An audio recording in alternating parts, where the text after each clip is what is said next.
उत्तर प्रदेश की राजनीति में कल से ट्विस्ट एंड टर्न्स आ रहे हैं। ट्विस्ट लाने वाले हैं स्वामी प्रसाद मौर्य।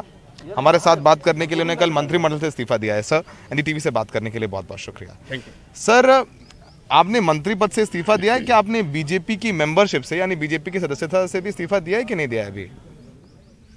अरे भूचाल लाने के लिए केवल मंत्रिमंडल के मंत्री पद से इस्तीफा ही काफी है। आगे भी और भी औपचारिकताएं हो जाएंगी, लेकिन आज जो आवश्यकता थी, कुंभकर्णी नींद सोने वाली भारतीय जनता पार्टी की गलत नीतियों का विरोध मैंने अपने विरोध के माध्यम से दर्ज कराया।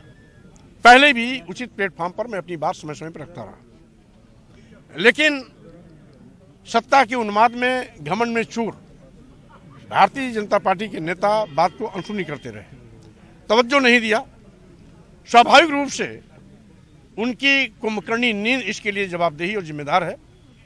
आज मैंने जनता के हितों की रक्षा के लिए बहुत सोच समझ करके अपना राजनीतिक फैसला किया है, और ये राजनीतिक फैसला भारतीय जनता पार्टी सरकार की ताबूत का अंतिम कील होगा। सर, राजनीतिक फैसला क्या है? कल अखिलेश यादव ने ट्वीट किया और कहा कि स्वामी प्रसाद मौर्य जी का स्वागत है। उसका मतलब क्या है कि आपने उनका स्वागत स्वीकार किया या फिर नहीं किया? क्या करें? मेरे इस्तीफे का स्वागत कोई करेगा, मैं उसको धन्यवाद दूंगा।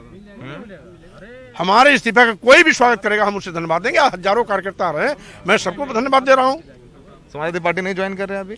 14 जनवरी को वो भी तय हो जाएगा। हम क्या कर रहे हैं? तो 2 दिन क्या करेंगे? आज कल 2 दिन हम अपने साथियों से, कार्यकर्ताओं से, जो हजारों की तादाद में कल से लगातार आ रहे हैं, मैं उनसे मिल रहा हूँ, सुन रहा हूँ, उनकी बात को सुन रहा हूँ, उनकी भावनाओं को समझ रहा हूँ। और जो नहीं आ पा रहे हैं, मैं उनसे टेलीफोन पर संपर्क करके उनसे बात करके उनकी भावनाओं को जानकारी ले रहा हूँ। कल शाम तक मैं अंतिम निर्णय की स्थिति में पहुंच जाऊंगा और 14 जनवरी को उस फैसला को सुना दूंगा। सर, संघमित्रा जी आपकी बेटी भी है, बदायूं से सांसद भी है। उन्होंने कहा कि मेरे पिताजी ने मंत्री पद छोड़ा, भी बीजेपी नहीं छोड़ा है। वो भी आपके साथ आएंगी? देखिए, वो बदायूं की सांसद है, उसका अपना फैसला है। मैं किसी से राय मशविरा करके, किसी से पूछ करके और किसी को आमंत्रित करके अपना फैसला नहीं लेता हूँ। ये फैसला सरकार में मंत्री मैं हूँ और मंत्रिमंडल से इस्तीफा मैंने दिया है। कौन देता है, कौन नहीं देता है, ये वक्त बताएगा। आज तो सिर्फ मैंने इस्तीफा दिया है। सर, केशव मौर्य जी को जिम्मेदारी दी गई है आपको मनाने की। उन्होंने ट्वीट भी किया कि बैठ करके बात कीजिए। केशव मौर्य जी ने आपको फोन किया? बीजेपी के नेता आपको फोन कर, उनके फोन ले रहे हैं कि नहीं ले रहे हैं? देखिए, केशव मौर्य जी भले डिप्टी सीएम है, लेकिन हमारे छोटे भाई हैं। वो स्वयं बेचारे की हालत में 5 साल बिताए हैं, इसलिए मुझे उन पर तरस आती है। हमें उन पर कुछ नहीं कहना है।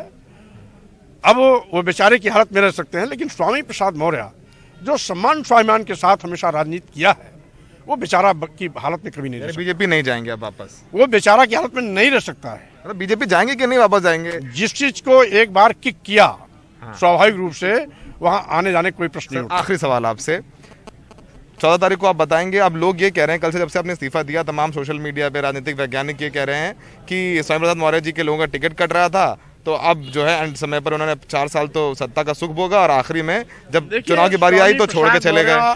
वो शख्सियत है, जिसको चाहते हैं टिकट दिलाते हैं, जिसको चाहते हैं टिकट नहीं चाहते, जिसको नहीं चाहते नहीं मिलता, जिसको चाहते हैं मिलता है।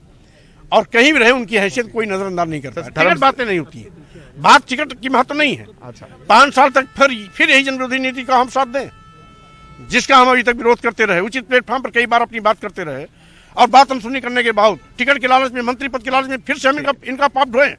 ठीक है सर। ये एक धर्म सिंह सैनी, दारा सिंह चौहान, कई मंत्रियों के आने की बात हो रही थी, तो 14 तारीख को ही बताएंगे या फिर? जो भी आएगा 14 तारीख को उसका फैसला आपके सामने रहेगा। ये स्वामी प्रसाद मौर्य जिनका कहना है 14 तारीख को वो बताएंगे कि राजनीतिक तौर पर वो क्या करने जा रहे हैं, समाजवादी पार्टी जाएंगे या नहीं जाएंगे। अखिलेश को लेकर उन्होंने धन्यवाद दिया है कि उनका स्वागत कर रहे हैं अखिलेश यादव। फिलहाल स्वामी प्रसाद मौर्य आगे क्या करें, इसका सवाल, इस सवाल का जवाब 14 तारीख को वो यहीं पर अपने घर पर देंगे।